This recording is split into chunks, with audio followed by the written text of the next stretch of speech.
Hello, student. Welcome back to my YouTube channel, Smart Study Coach.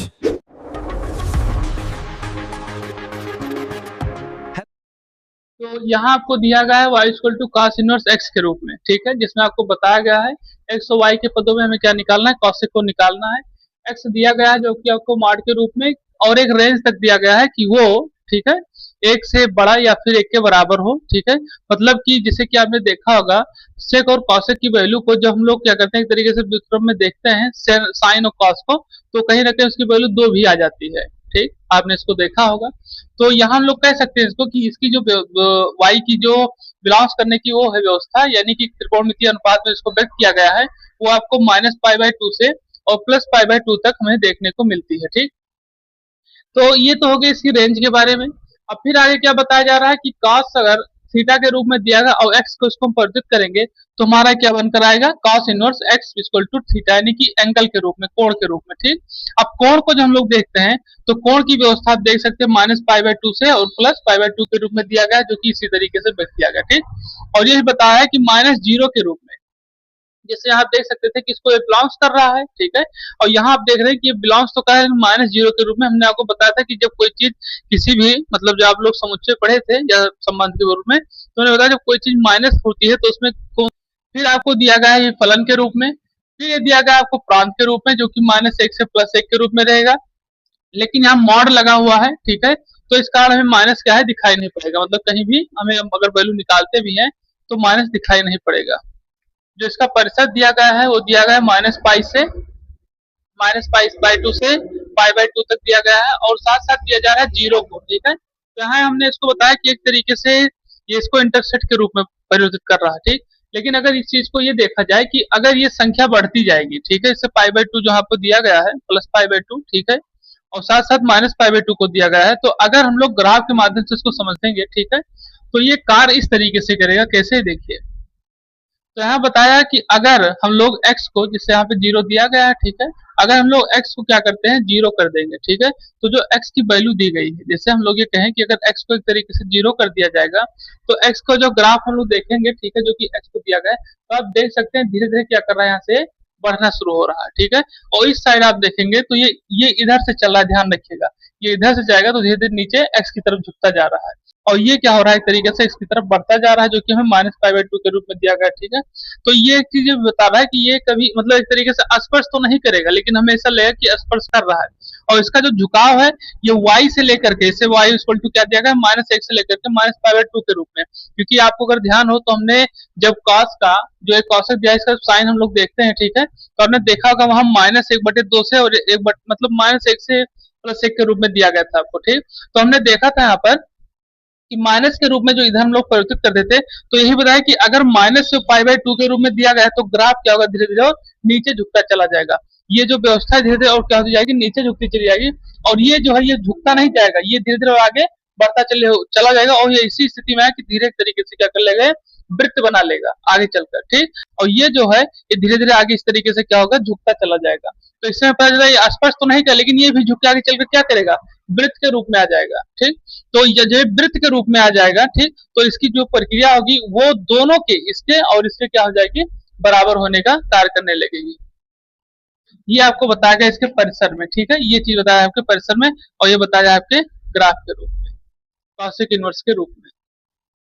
और नहीं graph में 2 line लिख लो, इसमें बताएं, लिखो, इसमें जो दिया गया है लिख लो 2 लाइन, लिखो थीटा का एक एक मान जब फलन x इक्वल टू 0, एक मान जब फलन x इक्वल टू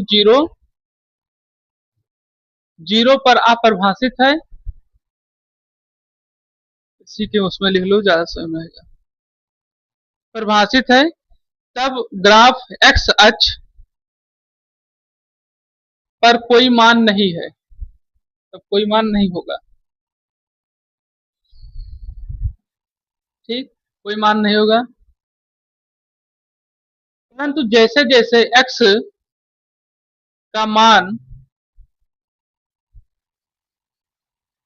1 से अनंत की ओर बढ़ता है, का मान 1 से अनंत की ओर बढ़ता है, ग्राफ π/2 से जीरो की ओर झुकता है, जीरो की ओर झुकता है, ठीक, अनंत की ओर बढ़ता है, ग्राफ पाई बाय 2 से जीरो की ओर झुकता है।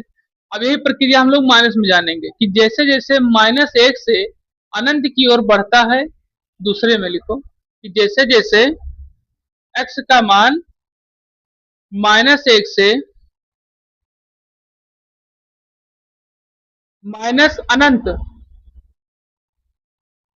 की ओर बढ़ता है, ग्राफ -π/2 से जीरो की ओर झुकता है, ठीक, यही चीज में बताई गई है। अब आप लोग उसको लिखा दें, आप लोग उसको समझ सकते हैं यहाँ तक। ये हो गया आपका, ठीक है, खत्म। यहाँ पर जो आपके ग्राफ के जो दिए गए थे, ठीक है, जिसमें आपको साइन इनवर्स, कॉस इनवर्स और tan inverse, cot inverse, sec inverse और कॉसेक इनवर्स के रूप में बताया गया। सारे ग्राफ और सभी के प्रांत, परिसर और फलन के बारे में बताया गया।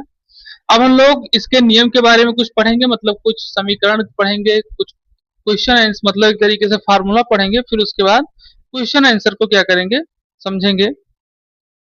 तो चलिए शुरू करते हैं। क्वेश्चन को हल करने से पहले कुछ चीजें तो हम लोग समझेंगे। क्या चीजें समझनी है हमें इसमें? इसमें समझना ये है हमें कि जैसे आप लोगों ने इंटर फर्स्ट ईयर में कई सारे फार्मूले पढ़े होंगे, ठीक है, कई सारे नियम पढ़े होंगे, ठीक, इन सभी चीजों को ध्यान में रख के हम क्या करेंगे, इसको लगाने का प्रयास करेंगे। लेकिन पहले कुछ नियम को जान लें, ठीक है, कुछ फार्मूले को समझ लें। जैसे आप लोगों ने इंटर फर्स्ट ईयर में फार्मूले क्या पढ़े होंगे, फार्मूलों में आपने देखा होगा पहले आपको 3 सर्वसमता पढ़ाई गई होगी, सर्वसमता पढ़ाई गई होगी, ठीक है। उससे पहले आपको पाइथागोरस का नियम बताया गया होगा, ठीक है, पाइथागोरस का नियम बताया होगा, जिसमें आपने देखा होगा कि उसमें कर्ण का स्क्वायर होता है बराबर लंब प्लस आधार का, यानी लंब का स्क्वायर प्लस आधार का स्क्वायर। जिसमें आपको बताया था कर्ण का स्क्वायर, लंब का स्क्वायर प्लस आधार का स्क्वायर, ठीक। तीनों सर्वसमताएं जब आप पढ़े होंगे, जिसमें आपको बताया गया sine square theta plus cos square theta बराबर 1 होता है, ये आपको बताया होगा। ये आपकी पहली सर्वसमता है, ध्यान रखिएगा। दूसरी सर्वसमता जब देखते हैं तो ये होती है 1 plus tan square theta equal to sec square theta, ठीक है।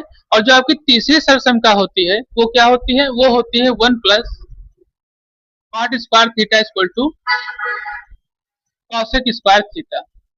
ये आपकी तीनों सर्वसमताएं हैं, ठीक है। इन्हीं के प्रयोग से हम लोग क्या करेंगे, कई सारे फार्मूले अब इनवर्स के रूप में निकालेंगे। क्योंकि अभी आप जब वहां पे देख रहे थे तो हमने देखा था जब इनवर्स आप निकालते थे तो क्या करते थे, जैसे हम ये कहें कि आपको कॉट को, जैसे यहाँ दिया जाए, आपको दिया गया है cosec cot equal to x, ठीक है, ये दिया गया है आपको cosec cot equal to x आपको दिया गया है। अब हम आपसे कहें कि इसका आप इनवर्स निकालिए, ठीक है, तो हम लोग क्या करेंगे, सीधे इनवर्स निकालने के लिए थीटा इक्वल टू क्या लिखेंगे, कॉसेक इनवर्स एक्स लिख देंगे। ये इनवर्स में बदल गया तुरंत, कोई समस्या? अब इसी को देखते हुए इन तीनों सर्वसमताओं को हम क्या करेंगे, इनवर्स में बदलने का कार्य करेंगे, और यही आपका फार्मूला बनके तैयार होगा। तो पहले जो ये तीनों जब बदल जाएंगे तो ये तीनों फार्मूले सर्वसमता के अनुसार इनवर्स प्रकार करना शुरू करेंगी, जो अभी क्या कर रही है, त्रिकोणमितीय फलन प्रकार कर रही है। ये त्रिकोणमितीय फलन पर कार्य करेंगी, और इसके बाद जब ये इनवर्स में बदल जाएगा तो ये प्रतिलोम त्रिकोणमितीय फलन पर क्या करेंगी, सर्वसमताएं कार्य करना शुरू करेंगी। कुछ आ रहा है समझ में? हाँ, तो ये सर्वसमताएं हैं, ठीक है। पहले आप इसको लिखिए, फिर हम इनवर्स में बदलने का और इसके फार्मूले को बदलने का प्रयास करें। Sine square theta plus cos square theta बराबर क्या होता है, 1। तो अब हम लोग त्रिकोणमिति में जब आप लोग पढ़े होंगे इंटर फर्स्ट ईयर में, तो आपने पढ़ा क्या होगा, अगर हम इसको ये कहें कि हमें यहाँ से सिर्फ साइन थीटा ज्ञात करना है, साइन थीटा ज्ञात करना, तो हम क्या करते थे, 1 minus cosec cos square theta लिखते थे, ठीक। और हमें साइन थीटा सिर्फ ज्ञात करना था, तो साइन थीटा इक्वल टू क्या था, 1 minus cos square theta under root के रूप में, ठीक। ये हमारा निकल कर आता। कोई समस्या? ठीक। तो यहाँ ये चीजें बताई जाती थी।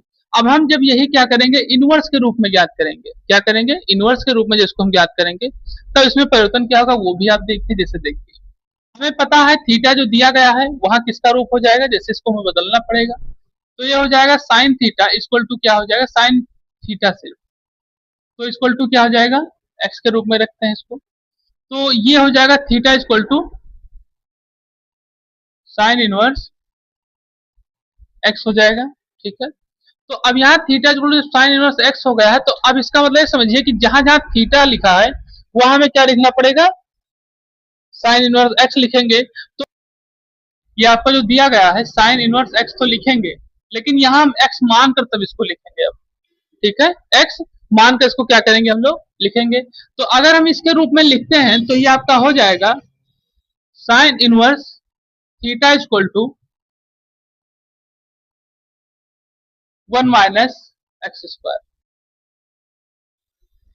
थीटा नहीं एक्स ही रहेगा, एक्स के रूप में लिख रहे हैं ना। तो ये आपका हो जाएगा sine inverse under root 1 minus x square, इसी के फॉर्म में। ठीक, चलिए हम इसको सिद्ध कर रहे हैं। आप देखिए, जैसे अभी हमने आपको बताया